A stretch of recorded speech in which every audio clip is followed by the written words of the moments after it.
Signature d'accord du projet Inga entre la RDC et le milliardaire australien Forrest, une cérémonie qui s'est déroulée en présence du président de la République Félix-Antoine Tshisekedi Tshilombo, du chef du gouvernement Silvestre Ilunga et de quelques membres du gouvernement congolais ainsi que l'envoyé spécial du chef de l'État Massamba Kinwani. 14 nouveaux cas de contamination sur le 390 échantillons testés, 23 cas de guérison supplémentaires. Tel est le résultat de l'équipe technique de la riposte à la pandémie du coronavirus du jeudi 17 septembre 2020 à RDC. Début le 2 octobre prochain de la 26e édition du championnat national Division 1, la commission de gestion de la Lina Foot a rendu public son calendrier. Et de l'autre côté du classement CAF FIFA, la RDC garde sa 10e place en Afrique et ses classes 57e au monde.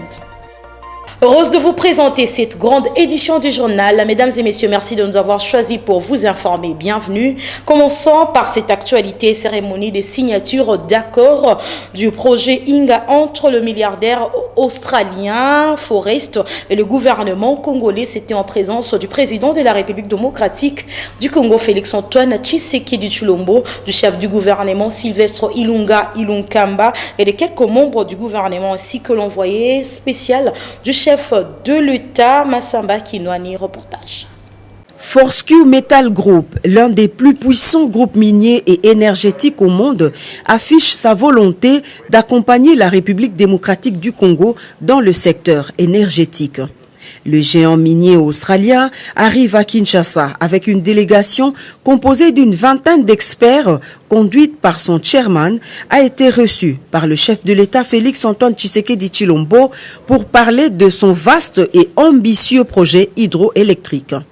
En clair, FMG compte finaliser la construction et la production de l'énergie électrique du Grand Inga dans toutes ses composantes, c'est-à-dire de Inga 1 à Inga 8. Voilà qui justifie l'accord signé ce mercredi en présence du chef de l'État Félix Tshisekedi et du Premier ministre Silvestre Ilunga Ilunkamba. À travers ce partenariat, les investisseurs australiens s'engagent également à produire de l'énergie verte non polluante à partir de l'hydrogène. The Congo can expect an injection firstly. Notre projet est très spécial. Nous ne parlons pas de Inga 3, nous parlons de Inga 3 jusqu'à Inga 8.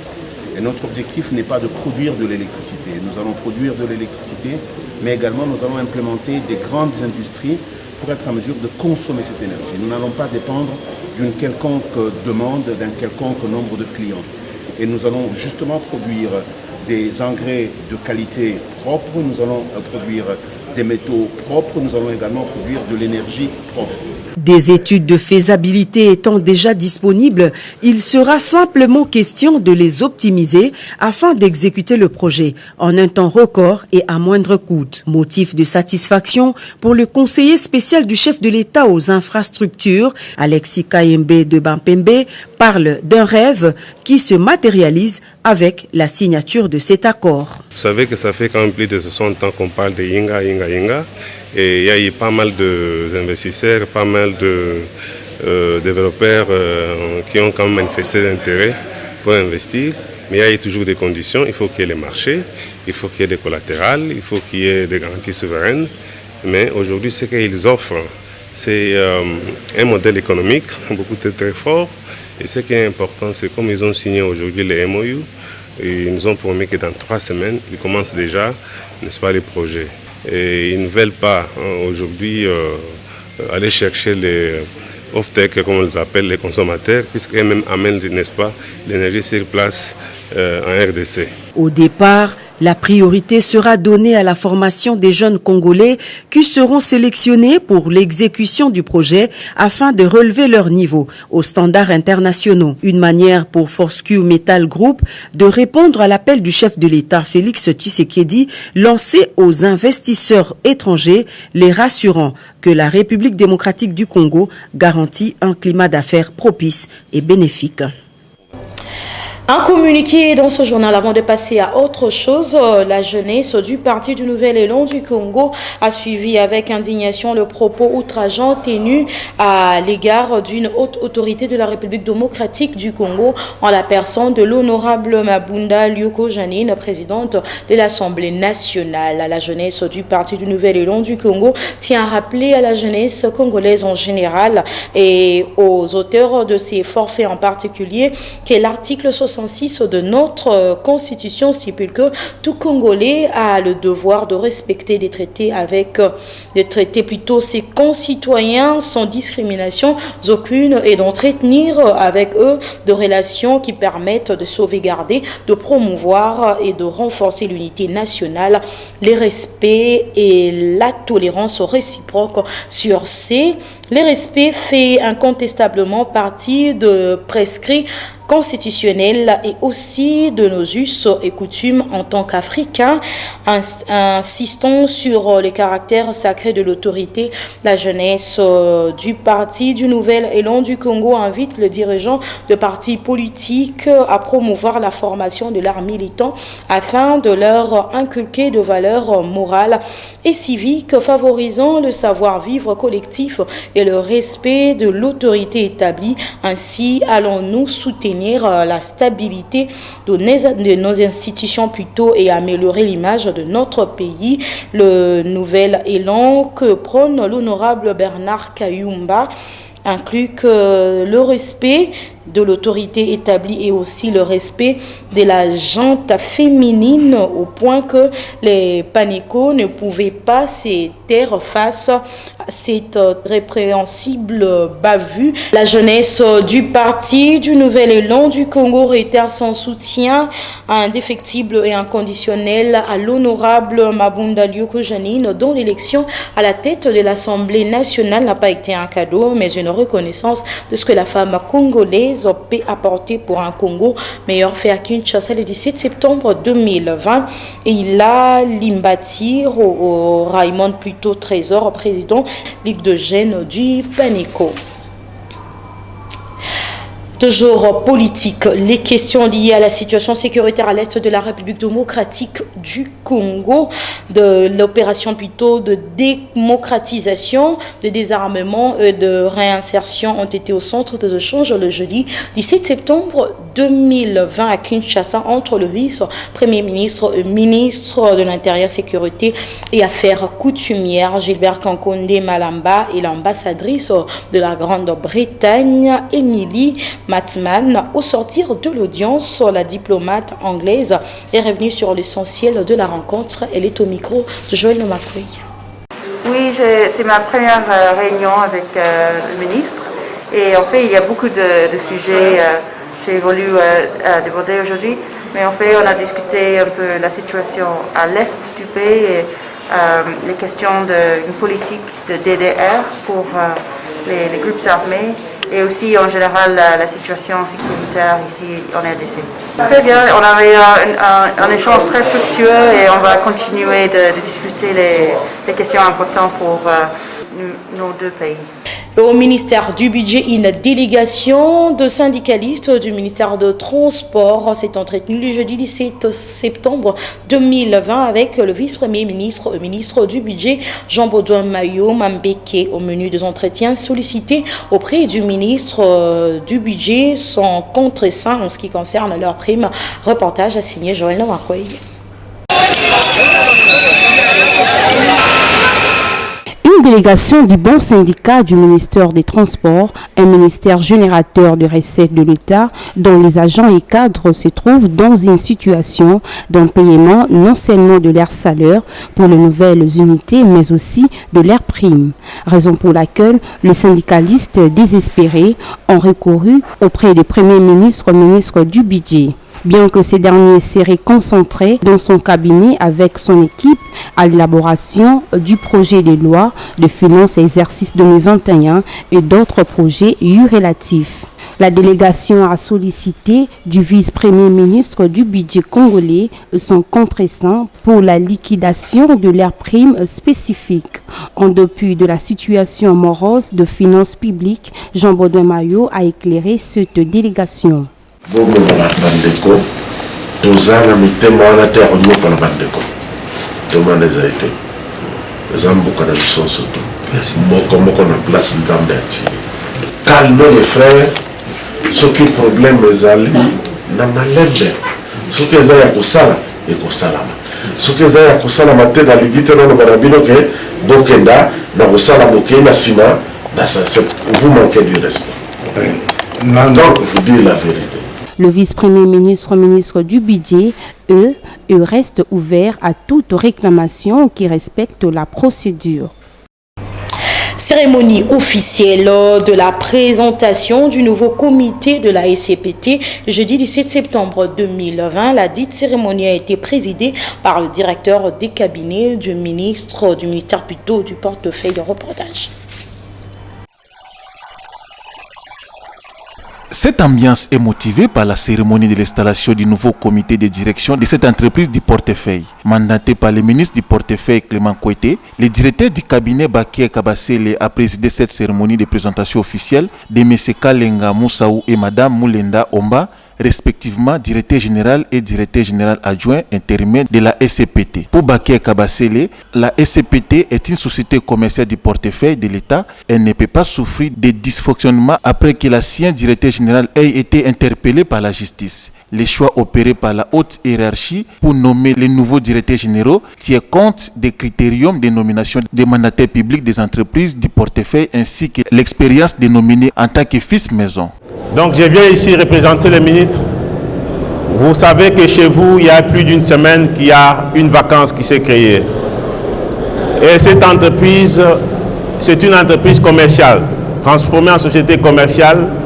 Nous ne pouvons pas accepter qu'il y ait un seul jour, 2 jours, 3 jours, sans qu'il y ait quelqu'un à la tête de l'entreprise. Le DGAI qui était là, il a des problèmes avec la justice.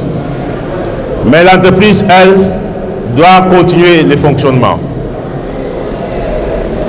Parce qu'elle doit être mise au même niveau des autres entreprises. Alors il faut que tout soit mis au point. Il ne faut pas que cette entreprise soit paralysée pendant 2-3 jours.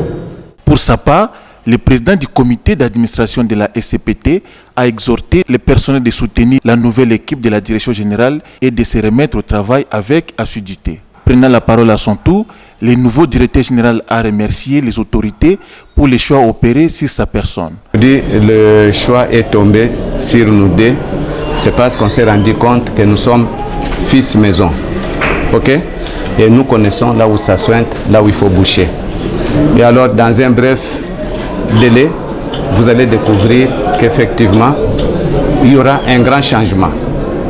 C'est tout ce que moi je vous promets, parce que je connais ma maison, et je connais là où ça sointait, et là où je vais giguler, afin que demain vous puissiez découvrir qu'il y a un grand changement. Rappelons que cette cérémonie d'installation du comité directeur fait suite à l'Assemblée générale extraordinaire tenue un jour avant par le conseil d'administration de la SCPT dans ses installations à Kinshasa. Parlons santé comme signalé aux entrées de cette édition du journal. Le bulletin de l'équipe technique de la riposte à la pandémie du coronavirus en République démocratique du Congo a révélé 14 nouveaux cas de contamination et 23 cas de guérison supplémentaires pour le compte de la journée du jeudi 17 septembre 2020 en raison de 390 échantillons testés. Commentaire de Dedo Kalonji. Le secrétariat technique de la riposte contre la pandémie à coronavirus en République démocratique du Congo a rapporté pour le compte de la journée du jeudi 17 septembre 2020 14 nouveaux cas de contamination, dont 6 au Nord Kivu, 4 à Kinshasa, 2 en Ituri, 1 dans le Haut-Ouélé et 1 au Maniema. 23 personnes supplémentaires ont été déclarées guéries et aucun décès n'a été signalé. Depuis le début de la pandémie déclarée sur le sol congolais en mars dernier, le cumul total de cas est de 10 456, dont 10 455 cas confirmés et un cas probable. Ainsi, le nombre total de personnes guéries est de 9 863, tandis que le décès sont 267, dont un probable. Les 20 provinces touchées par la Covid-19 sont Kinshasa, épicentre avec 8088 cas, Nord Kivu 886, Congo central 452, Okatanga 324, Sud Kivu 302, Ituri 149, Lualaba 103, Otuele 62, Chopo 35, Nord Ubangi 19, Équateur 15, Kulu ainsi que Sud Ubangi 6 cas chacune, tandis que Lomami, Kasai, Kasai central, Kasai oriental, Kwango et Chopo un cas chacune. Toujours au ministère de la Santé publique, le docteur Eteni Longondo a effectué une visite de reconfort le jeudi 17 septembre 2020 au centre hospitalier mère et enfants de Ngaba où sont prises en charge les 2 infirmières victimes de viol le week-end dernier dans leur poste de service. Ce reportage est de Ginelle Pezo. Suite aux événements malheureux dont ont été victimes 2 infirmières en plein exercice de leurs fonctions dans un centre hospitalier de Kinshasa le week-end dernier, le ministre de la Santé, le Dr Eteni Longondo, a effectué un déplacement au centre hospitalier mère et enfants d'Ngaba où sont pris en charge ces 2 victimes pour une visite de réconfort et aussi suivre de près l'évolution de leur traitement. Sur place, le ministre a eu un bref entretien avec le médecin-chef des zones de santé d'Ngaba, aux côtés du directeur de l'hôpital de Kinshasa et de la délégation syndicale des infirmiers du Congo qui ont reconnu tour à tour que la situation générale de ces 2 patientes s'améliore petit à petit, mais elle nécessite des soins très appropriés à l'étranger. Le ministre de la Santé a rencontré personnellement ces 2 infirmières pour un échange de près de 30 minutes. Au sortir, le docteur Eteni Longondo s'est exprimé en ces termes. C'est vraiment malheureux qu'on puisse assister à des scènes comme ça, surtout que les pauvres infirmières étaient en plein travail. La profession médicale, c'est une profession qui sauve des vies. Donc ce sont des gens à qui on doit le respect. Il faudrait que ces gens-là soient sanctionnés sévèrement. Déjà là, j'ai appris qu'elles évoluent bien par rapport à leur prise en charge, par rapport à leur état physique. Et nous allons le transférer d'abord ici sur place, dans un hôpital très bien équipé, pour qu'on puisse avoir une évaluation qui va nous permettre de voir si on peut continuer à les soigner ici ou les envoyer à l'étranger. Il faut noter que ces infirmières ont été transférées vers un autre centre hospitalier plus adéquat en vue d'une prise en charge avancée. En société du jour le jour, les cas ne cessent de croître à Kinshasa en rapport avec le phénomène kidnapping qui endeuille plusieurs familles quinoises et rend par terre l'économie de certains pour barrer route à cette pratique. Le checkpoint a été mis en place par le commissariat provincial de la ville-province de Kinshasa depuis 2 semaines à partir de 20h et prend fin à 23h. Comment ça se déroule? Pour répondre à cette question, nos stagiaires de l'URKIM étaient sur terrain pour le constat. C'est dans les soucis des luttes contre le phénomène kidnapping que le commissariat provincial de la ville de Kinshasa a depuis 2 semaines placé dans différents coins de la capitale le checkpoint, question de contrôler les différentes voitures de transport en commun et véhicules privés, hormis le bus. Ces bouclages qui débutent aux environs de 20h permettent au commissariat de mettre la main sur les kidnappeurs qui parfois utilisent les véhicules volés, généralement le Catch Vite et IST, pour leurs opérations inhumaines. Pour certains conducteurs, c'est une bonne opération qui sauve de vie, mais le plus inquiétant, c'est le comportement déplacé de quelques éléments de la police qui, en dehors de contrôle, demandent de l'argent et parfois attribuent de fautes non justifiées à ces derniers.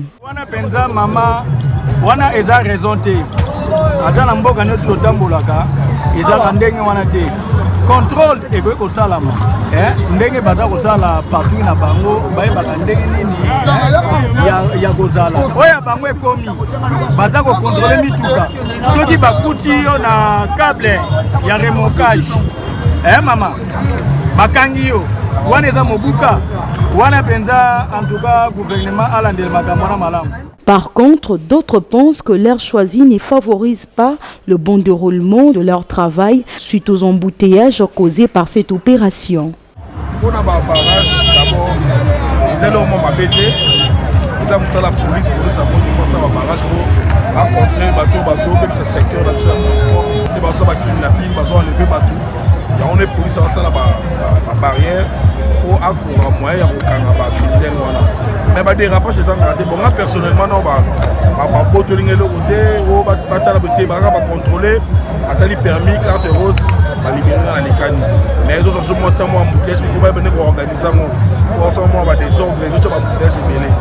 Assalamu alaikum, mais ça la moins un peu moins rapide, donc il faut faciliter la vie, il faut créer ça va bouteillage tout.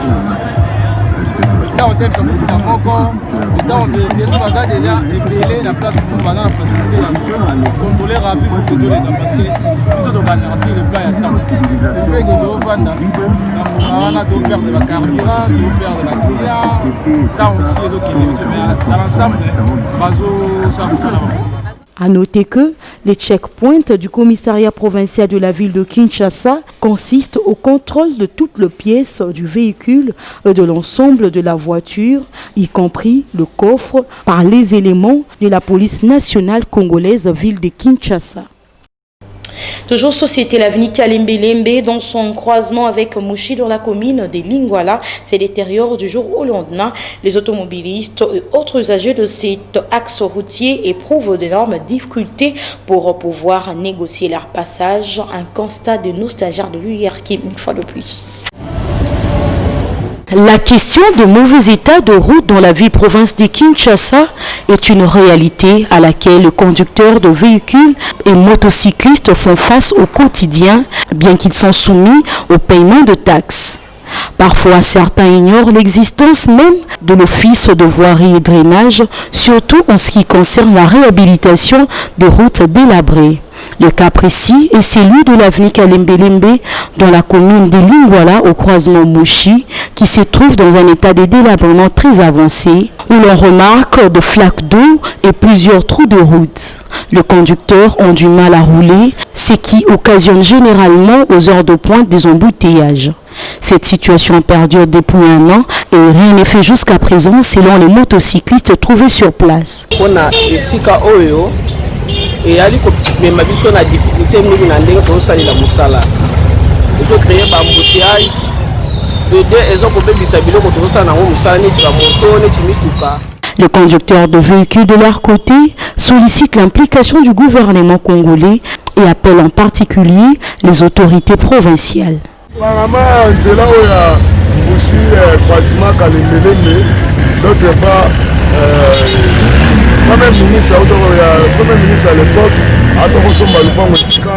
Avec l'arrivée de la saison pluvieuse, cette route risque d'être coupée. En sport, avant de chuter longtemps abandonné à son triste sort à 6 jours à Sini, le terrain de l'esplanade du boulevard Triomphal se transforme au terrain de football à la dimension olympique grâce aux efforts fournis par le coach Michel Kigoma pour l'intérêt de l'apprentissage de football de jeunes. Le stagiaire de l'URK mettait sur le terrain pour le constat.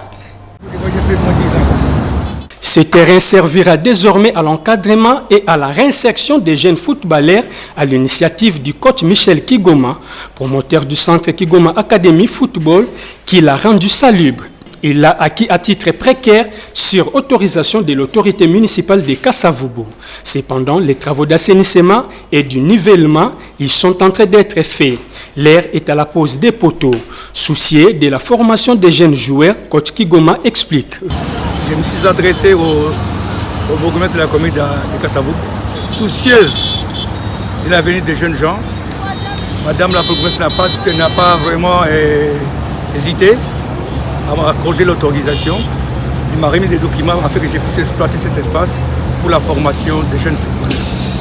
Ainsi que aussi de ces jeunes gens, des grands footballeurs, des joueurs seniors, qui n'ont pas eu la chance d'être casés pendant la saison.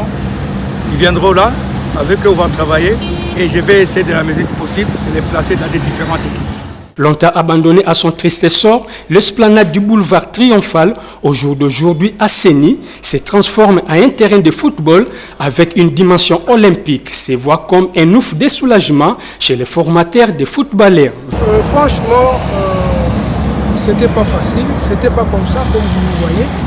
C'était un terrain vraiment abandonné parce que tous les gens qui sont dans les environs faisaient leurs bêtises ici. Mais depuis que nous, on a repris le terrain, franchement, tous les gens qui passent et ceux qui habitent dans les environs nous félicitent. Nous disent vraiment, en tout cas, vous avez fait un bon travail. Maintenant, l'endroit est devenu vraiment habitable.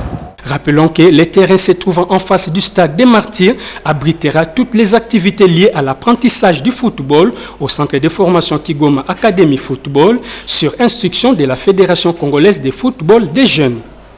Dans le même registre, la commission de gestion de la Linafoot a rendu public le jeudi 17 septembre 2020 le calendrier de la 26e édition du championnat national de la division 1 qui va débuter le vendredi 10 octobre 2020 à travers le pays. Commentaire de Jirin Zeza rendu par Lasse Moussima.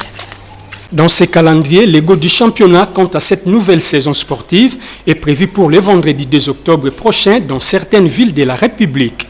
Parmi les affiches au menu du coup d'envoi de ces championnats du football en République démocratique du Congo, le Football Club Renaissance du Congo croisera l'AS Maniema Union de Kindu les mêmes jours. La SV Club se mesurera à l'Académique Club Rangers dans un duel 100% quinois. De son côté, le tout-puissant Mazembe jouera le nouveau promu Blessing FC de Kolwezi et le Daring Club Motema Pembe débutera cette saison face au Racing Club de Kinshasa le dimanche 4 octobre. D'où il faudra également retenir du souffle pour attendre les classicos prévus le 18 novembre 2020 entre la SV Club et le tout-puissant Mazembe à Kinshasa. Aussi, le derby quinois qui opposera les Immaculés et les Dauphins Noirs programmé le 22 novembre et un autre entre les Banaveya et les Banafibo pour le 29 novembre au stade des Martyrs. Je me pose la question de savoir est-ce que ce championnat, c'est la saison dernière ou la nouvelle?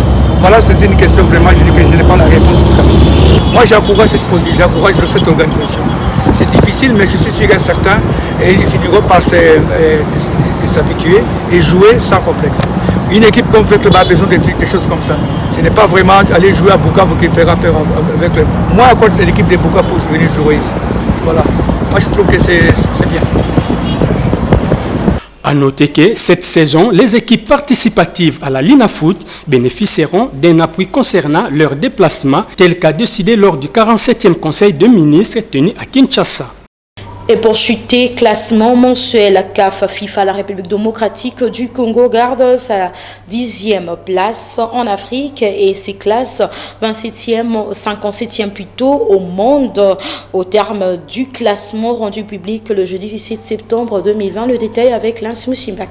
La République démocratique du Congo a conservé sa 10e place à l'échelle de la Confédération africaine de football, comme ça a été le cas lors du mois dernier. Cela se justifie par le simple fait que les rencontres officielles de football n'ont plus été organisées depuis le mois de novembre 2019 en raison de la pandémie Covid-19 qui a mis le monde à genoux.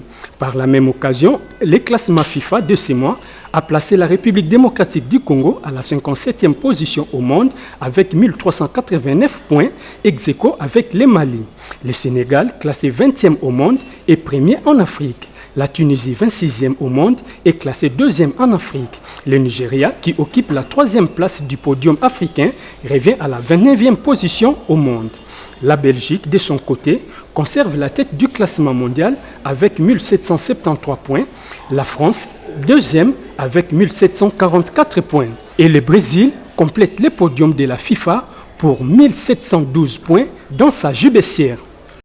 Et voilà, vous l'avez compris avec moi que c'est sur cette note sportive que prend fin cette édition du journal. Mais avant de nous quitter, en voici le rappel de principaux titres.